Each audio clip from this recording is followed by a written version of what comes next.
کہ آج ایک نماز کا تذکرہ ہے، اور وہ نماز بیان کرنے سے پہلے میں آپ سے سوال کرنا چاہوں گا، کوئی ایسی نماز تلاش کرتے ہیں میں اور آپ مل کر کہ اس نماز کے پڑھنے کی برکت سے خدا موت کو آسان کر دیتا ہو، خدا توبہ قبول کر لیتا ہو، خدا کی بارگاہ میں عمل مقبول ہو جاتے ہوں، خدا مجھے مغفرت کے تحفے عطا کر دیتا ہو، جس نماز کی برکت سے خدا میرے اور میرے اہل و عیال کو مبارکباد پیش کرتا ہو، وہ کون سا ایسا عمل یا ایسی نماز ہو سکتی ہے کہ جس کی برکت سے خدا روز قیامت میرے دشمن کو بھی مجھ سے راضی کر دے؟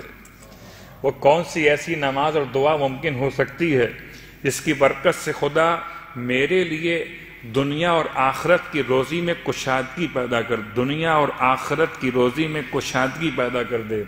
وہ کون سی نماز یا دعا ہو سکتی ہے جس کی برکت سے خدا میرے والدین کو بھی بخش دے اور ذریت کو بھی بخش دے؟ وہ کون سی ایسی دعا ہو سکتی ہے کہ خدا میرے لیے آسانیاں پیدا کر دے، کوئی مشکل نہ ہو؟ کون سی دعا ہو سکتی ہے جو میری موت کو آسان کر دے، روح نکلے مگر سختی قبض روح نہ ہو، یا سختی حالت نزا نہ ہو؟ وہ کون سی ایسی دعا یا نماز ہو سکتی ہے جس کی برکت سے فرشتہ موت کے ساتھ خود جبرائیل میرے سرہانے آ جائیں؟ تو کوئی ایسی دعا یا نماز ہے یا نہیں ہے؟ یا صرف میں نے خواب و خیال کی باتیں آپ تک پہنچائی ہیں؟ یہ صرف تمنائیں نہیں ہیں، یہ آرزویں نہیں ہیں، بلکہ یہ انعامات ہیں سرکار ختمی مرتبہ صلی اللہ علیہ وآلہ وسلم۔ میں نے طریقہ بدل دیا، ثواب پہلے بیان کیا ہے اور نماز کو بعد میں بیان کر رہا ہوں، کہ بڑا فرق پڑ جاتا ہے۔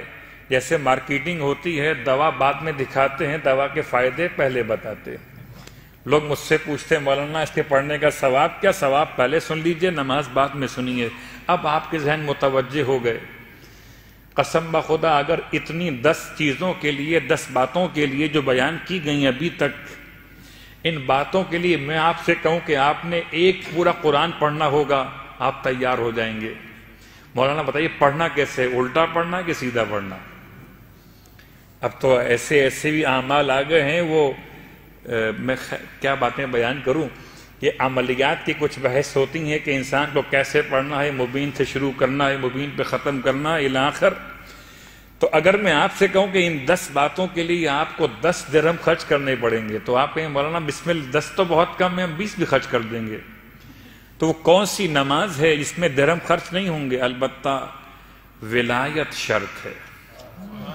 اللہ کے رسول اپنے حجرہ مطہرہ سے باہر تشریف فرما ہوئے ہیں، اور آپ نے اپنے اصحاب کے درمیان ایک اناؤنسمنٹ کیا ہے کہ آپ میں سے کوئی ہے جو اپنے لیے رب سے توبہ کی درخواست کرنا چاہتا ہو۔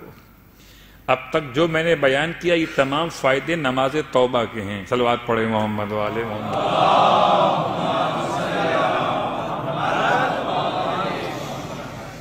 بہت ڈیپ میں جانے کے لیے تو پھر الگ الگ بحث کرنی پڑتی ہے۔ نماز عف، تو یہ عف کیا ہے؟ معافی۔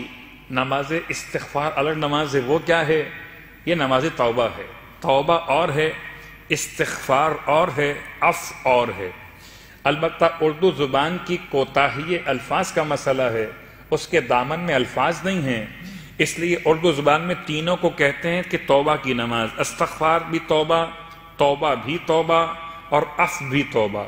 حالانکہ عف وہ نماز ہے کہ اگر انسان کو عبادت خدا میں ذائقہ کم محسوس ہو، عبادت میں سستی پیدا ہونے لگے، تو اسے وہ نماز پڑھنی چاہیے۔ نماز استغفار وہ نماز ہے جو خدا سے مغفرت طلب کرنے کا پہلا عنوان ہے۔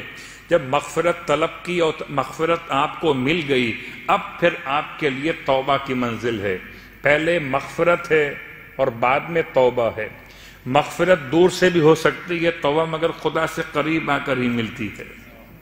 اسی لیے آپ ترتیب دیکھتے ہیں، استغفر اللہ ربی من کل ذنب واتوب الیہ، اتوب الیہ بعد میں ہے، استغفر اللہ ربی پہلے ہے، استغفار پہلے ہے، توبہ بعد میں ہے۔ استغفار میں ندامت ہے، استغفار میں آئندہ نہ کرنے کا ارادہ ہے، استغفار میں انسان کے لیے جو کر دیا اس پہ شرمندگی، اور پھر استغفار کے بعد پھر وہ توبہ کی کیفیت۔ توبہ کی 3 قسمیں ہیں، ایک توبہ اوپر سے نیچے آتی ہے، ایک توبہ نیچے سے اوپر جاتی ہے، اور ایک توبہ پھر اوپر سے نیچے آتی ہے۔ خدا توفیق توبہ عطا کرتا ہے، یہ پہلا نزول ہے۔ پھر انسان توبہ کرتا ہے، یہ دوسرا صعود ہے۔ پھر خدا توبہ قبول کرتا ہے، یہ پھر تیسرا نزول۔ صلوات پڑھیں محمد و علیہ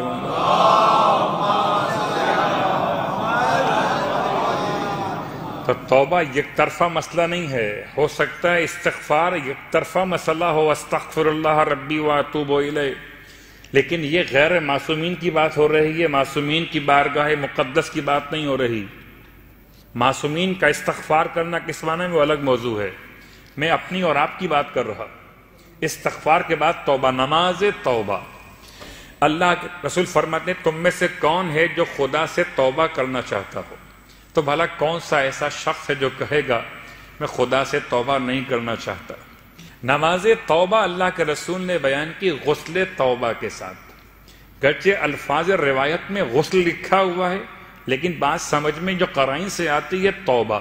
ویسے بھی جب بھی کبھی آپ غسل جمعہ کیجئے، غسل عیدین کیجئے، غسل شب ہائے قدر کیجئے، یا دیگر اغسال یعنی کہ غسل جو مستحب یا واجب ہوتے ہیں ان کو انجام دیجئے۔ طریقہ آپ کو معلوم ہے، سر اور گردن کا دھونا، بدن کے دائیں حصے کا 1 مرتبہ اور بائیں حصے کا 1 مرتبہ دھونا، یہ مکمل دھونا یہ کہلاتا ہے غسل ترتیبی۔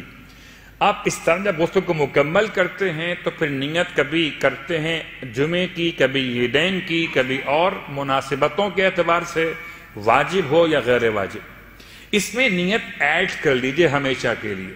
جب بھی کوئی غسل کریں، غسل مستحب ہو یا غسل واجب ہو، اس میں نیت ایڈ کر لیجئے اپنے اس آج کی مجلس کے بعد سے، اگر نہیں کی اب تک، کہ میں غسل توبہ، غسل جمعہ، غسل توبہ، غسل جنابت، غسل توبہ، غسل شب قدر، غسل توبہ، غسل منت و نظر، غسل توبہ، غسل احرام مثلا الاخر قربتاً الی اللہ۔ اپنے ہر غسل کے ساتھ ایک نیت کو ایڈ کر لیجئے۔ فقہی اعتبار سے کوئی اس میں مسئلہ نہیں ہے، آپ ایسا کرنے پر قادر ہیں، یعنی شرعاً آپ کو اس کی اجازت ہے کہ آپ واجب یا مستحب غسل کے ساتھ ایک نیت کو اور ایڈ کر سکتے ہیں۔ تو سرکار ختم یہ مرتبہ صلی اللہ علیہ وآلہ وسلم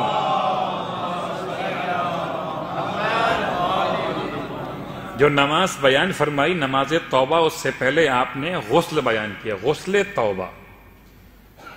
ویسے بھی انسان کو چاہیے جب توبہ کرنے کے لیے آمادہ ہو جائے تو پہلے اپنے آپ کو پاک اور پاکیزہ کر لے۔ غسل کے بعد آپ فرماتے ہیں وضو بھی کرو۔ اس کا مطلب یہ روایت اس غسل کے بارے میں ہے جہاں غسل کفایت نہیں کر رہا وضو کی، یا کبھی کبھی ایسا ہو سکتا ہے کہ روایت کا جو مطمع نگاہ ہو یہ ہو کہ طہارت کاملہ منعقد کی جائے، تو غسل بھی کیا جائے اور وضو بھی کر لیا جائے۔ تو دونوں باتیں آپ نے بیان فرمائی، غسل کرو پھر وضو کرو، پھر 2 رکعت کر کے 4 رکعت نماز توبہ کی نیت سے قربتاً الی اللہ پڑھو۔ ہو سکتا ہے کہ کوئی یہاں سوال ذہن میں آئے، کیا میں اپنے والدین کی طرف سے پڑھ سکتا ہوں، اپنے بھائی بہن عزیز قریب اہلیہ بچوں کی طرف سے پڑھ سکتا ہوں؟ جواب، توبہ کا مسئلہ ویسے تو اپنا اپنا ہے۔ میری توبہ آپ کے کام نہیں آئے گی اور آپ کی توبہ میرے کام نہیں آئے گی، اس لیے کہ آپ کے معاملات خدا سے الگ ہیں، میں لفظ گناہ استعمال نہیں کر رہا، میرے معاملات اللہ سے الگ ہیں۔ لیکن پھر بھی اگر کوئی تمام کی طرف سے پڑھنا چاہے تو شرعاً گنجائش ہے۔ 2 رکعت نماز پھر 2 رکعت نماز۔ طریقہ، سورہ الحمد کے بعد 3 مرتبہ سورہ اخلاص اور 1 مرتبہ سورہ فلق اور سورہ ناس، 3 مرتبہ سورہ اخلاص اور 1 مرتبہ سورہ فلق، 1 مرتبہ سورہ ناس۔ یہ 4 رکعت نماز میں طریقہ بالکل سیم رہے گا، 2 رکعت کر کے نماز مکمل، نماز توبہ قربتاً الی اللہ۔ نماز کو مکمل کرنے کے بعد 70 مرتبہ استغفر اللہ ربی واتوب الیہ، استغفر اللہ ربی واتوب الیہ، استغفر اللہ ربی واتوب الیہ.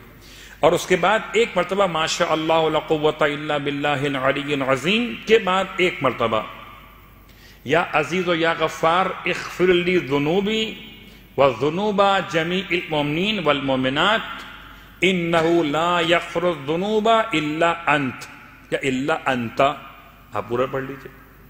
یہ جملہ ایک مرتبہ ادا کرنا ہے. یہ نماز کے تمام فائدے اللہ کے رسول نے ارشاد فرمائے.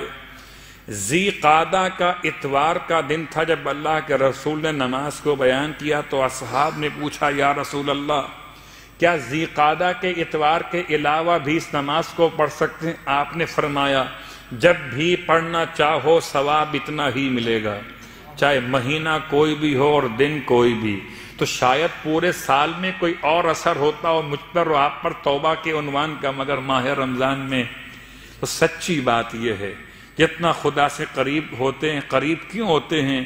کہ دنیا کی لذتوں سے دور ہوتے ہیں اور خدا سے قریب ہوتے ہیں.